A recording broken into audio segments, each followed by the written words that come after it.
Et nous aurons aussi le grand honneur de recevoir Mohamed Cherchel, dramaturge complet, comédien, auteur, metteur en scène. Il est l'un de ceux qui ont refondé le théâtre algérien durant les années du terrorisme, tout en demeurant fidèle aux préceptes des Alloula et compagnie de théâtre, évidemment. Il sera des nôtres pour pousser un coup de gueule quant à l'état actuel du 6e art en Algérie.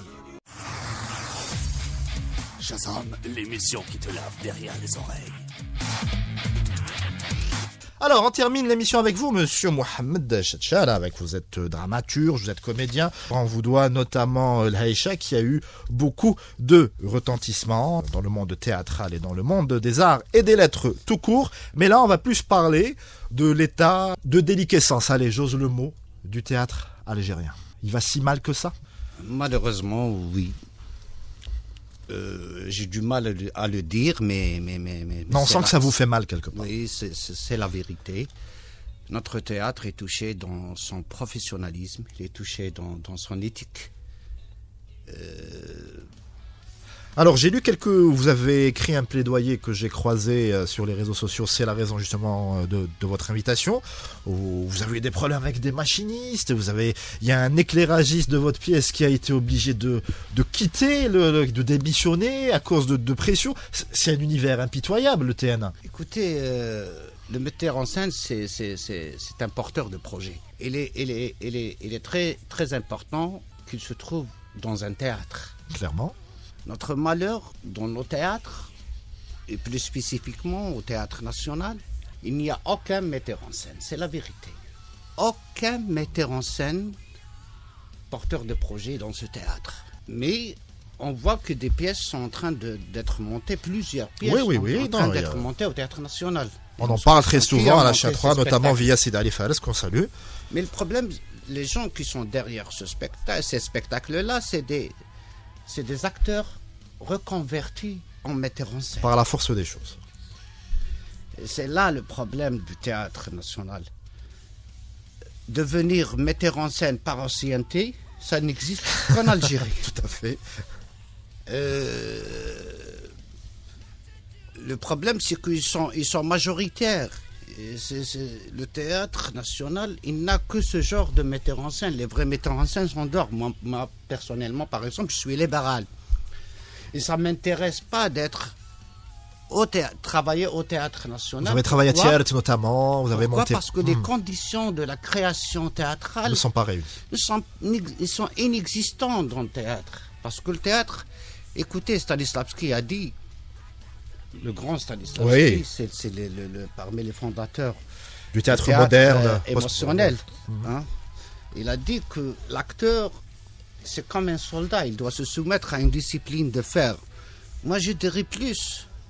Les partenaires qui travaillent, les travailleurs du théâtre, c'est comme des soldats. Ils doivent se soumettre à une discipline de fer. D'ailleurs, vous, dans votre lettre, dans votre plaidoyer, j'ai lu un truc aussi qui m'a laissé sur le popotin. Vous avez payé des machinistes pour qu'ils ne sabotent pas une de vos pièces. Malheureusement, oui, je l'ai fait. Je l'ai fait parce que j'avais peur du sabotage. C'est une manière de les faire taire. Ça se passe comme ça au théâtre, c'est comme ça. J'ai ramené, pour parler un peu en résumé de l'Aïcha, l'Aïcha, c'est une pièce adaptée d'Eugène Ionesco. Voilà. C'est une pièce qui parle de la montée des nazis chez Ionesco, mais chez du moi, rapport ça citoyen, parle de la pouvoir, montée de la violence de la société algérienne. Voilà, c'est en résumé. Et cette violence, je l'ai retrouvée même au sein du théâtre. donc, clairement. J'ai ramené, parce que c'est une pièce, Ionesco, il fait du théâtre un peu magique, un peu de la fiction. C'est un théâtre très métaphorique, qui m'inspire parce que je veux offrir un public de l'imaginaire, le faire voyager. Très onirique. Donc, l'aspect technique est très important pour ce genre de spectacle. J'ai ramené un éclairagiste français, un technicien, alors Frédéric Dorian, un concepteur de lumière français qui s'appelle Frédéric Dorian, et le technicien du théâtre, que je ne cite pas de nom, il a refusé de collaborer avec lui. Pourquoi? Il m'a dit, moi, qu'est-ce que je fais?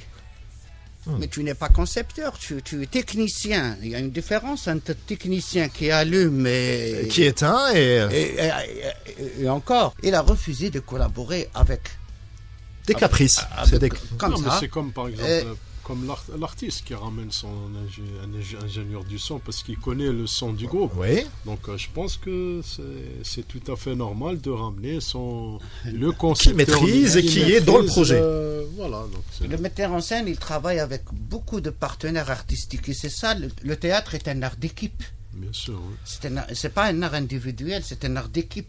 Et le metteur en scène, il a affaire à des partenaires spécifiques. Il a affaire à des musiciens, il a affaire à un concepteur de lumière, il a affaire à un décorateur. D'ailleurs, je cite, je tiens à remercier M. Malek Yahya, professeur à l'école des Beaux-Arts, qui m'a fait ce grand décor qui a fait que le TNA était gêné parce que les décors étaient grands. Mais le TNA, il est plus grand que ce décor. Clairement. Ils ont peur du travail. Parce que déjà, son historique, bloquer une pièce de théâtre à cause d'un décor, je vois pas. Et le décor était grand. En plus, ils te disent que l'équipe aussi, elle est grande. Donc, on doit faire du misérabilisme dans notre théâtre. On doit faire des pièces avec des bouts de ficelle, et quelques petits comédiens, 2-3, pour faciliter la chose au théâtre national, qui est censé faire des grands spectacles, qui est censé faire des beaux spectacles. Alors pire que ça, on vous aurait volé des accessoires. C'est des comportements, écoutez, c'est des comportements... on a du mal à imaginer ça lorsqu'on est spectateur, lorsqu'on est journaliste, on assiste à une pièce, tout va bien, on repart heureux, ou moins heureux, ça dépend de la qualité, mais tout ce qui se passe en coulisses apparemment, c'est ton univers impitoyable. C'est des comportements depuis l'assassinat de Azzdin Djouberbir. Ça a commencé la chute de notre théâtre, il faut le dire. Il faut le dire. C'est le fauda dans la pratique de ce théâtre. Les travailleurs... Et ça va être la conclusion, monsieur Chachal. Voilà, les ouvriers se croient, parce que là, ils ont un salaire, c'est bon. Donc, il est payé, soit il travaille pas. C'est un fonctionnaire plus qu'un artiste ou qu'un artisan. Voilà. Lorsque tu lui ramènes un grand décor, donc tu le fais travailler, et le vice dans ces travailleurs, ils ne veulent pas travailler, donc ils commencent à faire des problèmes. Ouais.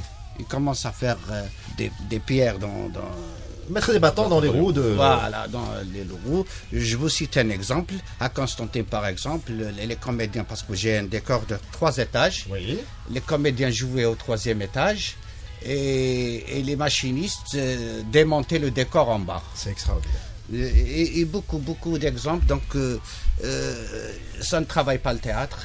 Ça donne que voilà, c'est le résultat. On est devant des spectacles banals. Le public, il a quitté les salles, c'est la vérité, il l'a quitté. Je vous pose la question. Il y a que des journalistes. Je vous pose la question, quelle est la dernière pièce que vous avez vue au C'était la vôtre, c'était la Haïcha. C'était la Haïcha. Ouais. Merci. En tout cas, vous revenez quand vous voulez pour en parler, parce que je pense que ça mériterait une émission complète pour faire un peu le point sur ce qui se passe au TNA. Merci beaucoup, en tout cas, merci tous d'avoir répondu à cette invitation. Vous revenez quand vous voulez. Et n'oublie pas, toi qui vagabondes sur les ondes, ramène du monde. À la semaine prochaine.